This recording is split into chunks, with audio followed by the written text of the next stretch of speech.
What if the movie you are about to watch actually happened? Not inspired by true events, not loosely based, actually happened. Real people, real locations, real evil that existed in the real world and was so disturbing that filmmakers decided the world needed to see it. The movies I'm about to show you are not works of fiction. They are documented cases, police files, court records, and survivor testimonies turned into some of the most terrifying films ever made. I've ranked 10 of them, from deeply unsettling all the way to cases so disturbing that I had to stop and look them up mid-research just to confirm they were real. At number 10, The Conjuring. In 1971, the Perron family moved into a farmhouse in Rhode Island. Within days, they started experiencing things they could not explain. They called 2 investigators. What those investigators documented in that house became one of the most famous paranormal cases in American history. The Perron family, Roger, Carolyn, and their 5 daughters actually lived in that farmhouse. Carolyn Perron has spoken publicly about what happened there. She said the real events were far worse than anything in the film. The Conjuring works because it commits completely to its true story roots. It opens with a title card stating, "These are real case files from the Warrens' archives." That single sentence changes how you watch every scene that follows. At number 9, Zodiac. The Zodiac killer murdered at least 5 confirmed victims in Northern California between 1968 and 1969. He sent taunting letters and cryptograms to newspapers and police. He was never caught. His identity remains unknown to this day over 50 years later. A cartoonist at the San Francisco Chronicle becomes obsessed with the Zodiac case, spending years of his life trying to identify the killer. As he goes deeper, the investigation consumes his career, his marriage, and his sanity because the killer is still out there, and the clues lead somewhere that nobody wants to follow.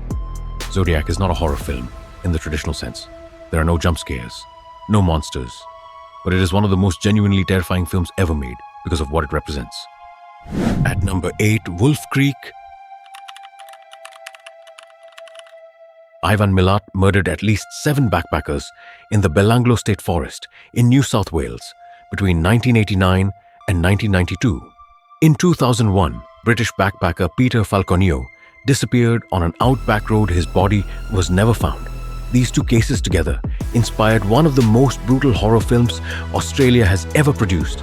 3 backpackers are traveling through the Australian outback when their car breaks down in an isolated area. A local man appears and offers to help them. He seems friendly, helpful, normal.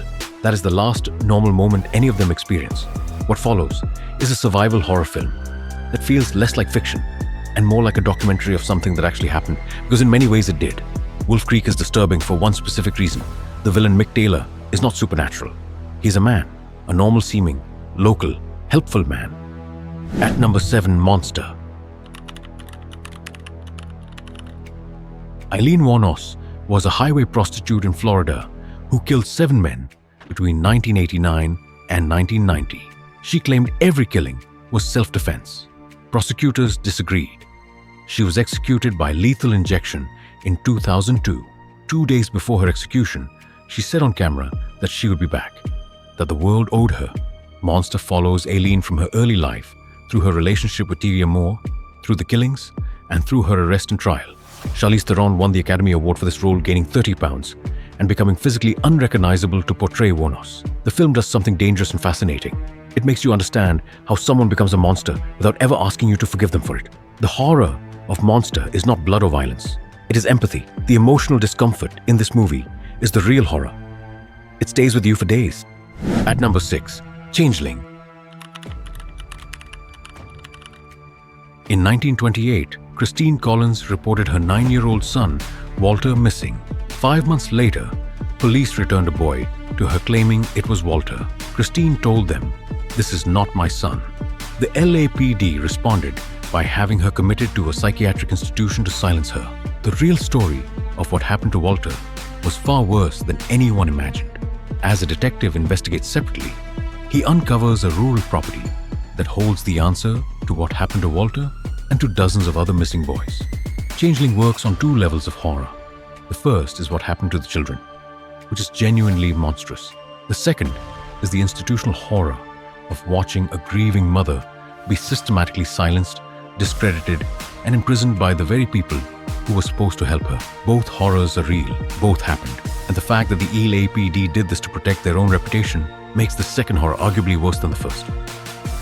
At number 5, extremely wicked, shockingly evil and vile. Ted Bundy was educated, charming, handsome, and articulate. He was also one of the most prolific serial killers in American history. He confessed to 30 murders. He escaped custody twice. He represented himself in court, and millions of people, mostly women, wrote him letters calling him attractive. That is the real horror of Ted Bundy, told entirely from the perspective of Liz Kendall, Bundy's long-term girlfriend who refused to believe he was guilty for years. The film follows their relationship while simultaneously showing the mounting evidence against him. The horror here is charisma. Ted Bundy fooled everyone around him for years. His girlfriend, his colleagues, judges, juries. The film forces you to ask, would you have seen through him? Would I? And the honest answer for most people is probably no.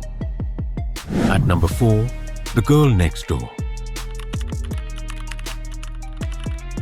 In 1965, 16-year-old Sylvia Likens was left in the care of a neighbor named Gertrude Banishevsky while her parents worked the carnival circuit.